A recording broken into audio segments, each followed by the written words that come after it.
guys, pag-usapan lang natin ang breaking news. May pasabog nga naman kasi ang balita at exclusive na pinag-uusapan ngayon. Sus, Catherine Bernardo, parang siya na lang ang babae sa ABS-CBN. Binabakuran ni Daniel Padilla. Wow, grabe nga naman kasi, di ba?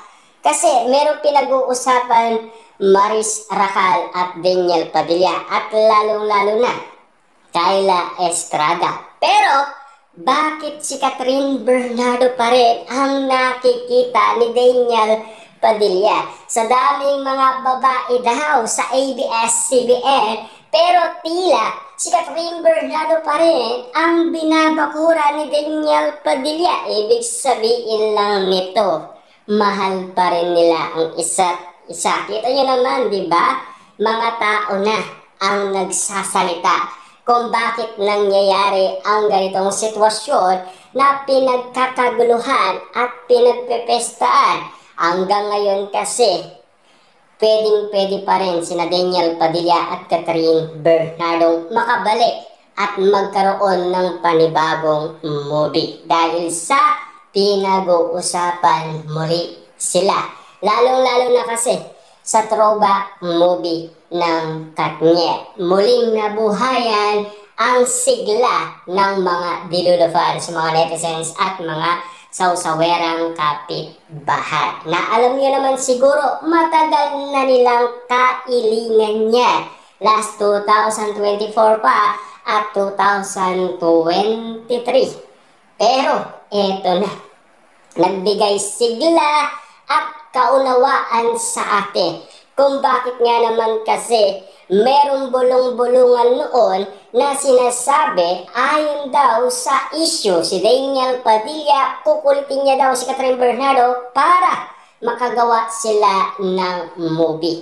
Kaya eto na, pilit pinag-uusapan pa rin sina Catherine Bernardo at Daniel Padilla dahil sa mga galawan ni Daniel Padilla. Dahil nagkaayos kasi sina Catherine Bernardo at Daniel Padilla. Malaking akbang ito para muling buhayin ng ABS-CBN sina Daniel Padilla at Catherine Bernardo. Dahil sa ganyang usapin na pinag-uusapan, at least alam na natin. Lahat ng tao ay botong-boto pa rin kina Catherine Bernardo at Daniel Padilla. Ang tanong na lang natin dyan, si Mami Bernardo at Carla Estrada, at least okay din para sa kanila. Dahil okay din sa kanila, ginawa mo ng collaboration project para at least pwedeng maunawaan ng karamihan kung bakit. Siyempre, depende pa rin sa mga magulang ni Daniel Padilla at Catherine Bernardo. Dahil sa sitwasyon nga naman kasi, dahil sa iwalayan issue. Na alam niyo naman siguro kung bakit nga naman kasi nilait ng todong-todo si Daniel Padilla ng karamihan. Nang dahil daw sa post ni Catherine Bernardo at sa post ng kapatid ni Catherine Bernardo.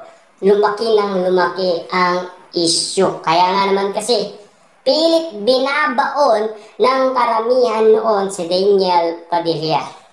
Para maging maayos nga naman kasi ang sistema, kumilos si Daniel Padilla. Gumawa ng paraan para muling magkaayos sina Catherine Bernardo at Daniel Padilla. Isang hakbang para sa kaligayaan at makita muli natin ang kiligan moment kina Daniel Padilla at Catherine Bernardo na parang nagsisimula pa lamang silang magkaroon ng panibagong movie.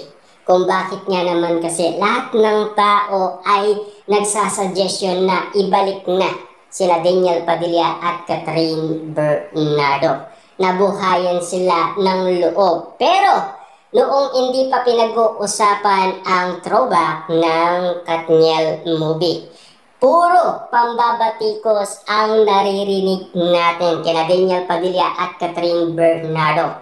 Na dahil sa sitwasyon ni Catherine Bernardo, alam niyo na, kay Alden Richard. Naging usap-usapin pa rin si Daniel Padilla at nadadawit pa rin ang kanyang pangalan. Kita nyo naman, di ba? Kung hindi daw kay Catherine Bernardo, hindi babatikusin si Daniel Padilla. Pero bakit nga naman kasi? Dahil sa nalilink siya sa iba't ibang mga lalaki. Kaya nga naman kasi, ang bawat lalaking nakakasama ni Catherine Bernardo ay laking kinukumpara kay Daniel Padilla. Diba? Grabe nga naman kasi ang bawat eksena. Pero nang dahil iisa na lang ang nalilink kay Catherine Bernardo na pinag-uusapan, Mayor Mark Alcala. Siyempre, kinumpara din kay Daniel Padilla na mas gwapo pa daw itong si Daniel Padilla. At kung titignan daw ang dalawa, mas red flag pa daw si Mayor Mark Alcala kesa kay Daniel Padilla. Kaya nga, ang sinasabi ng karamihan, dapat hindi na daw umalis si Catherine Bernardo kay Daniel Padilla kung mag-aanap pa siya ng mas matinding red flag pa daw. Grabe nga naman kasi ang mga inala ng karamihan dahil sa issue ni Mayor Mark Alcala at Catherine Bernardo. Na alam niyo naman siguro ang ganitong sitwasyon ay pinag-uusapan pa rin. Hanggang ngayon kasi hindi pa matindi ang mga resibo at ebidensyang pinag-uusapan patungkol kay Mayor Mark Alcala at Catherine Bernardo. Parang Alden Richard lang ang Catherine Bernardo, diba? Naghihintay tayo ng kasagutan sa kanila. Pero hanggang ngayon, naghihintay pa rin tayo ng kasagutan sa mga nalilink kay Catherine Bernardo. Pero tila nabubuhayan ng loob ang karamihan na Daniel Padilla at Catherine Bernardo ang ending nito.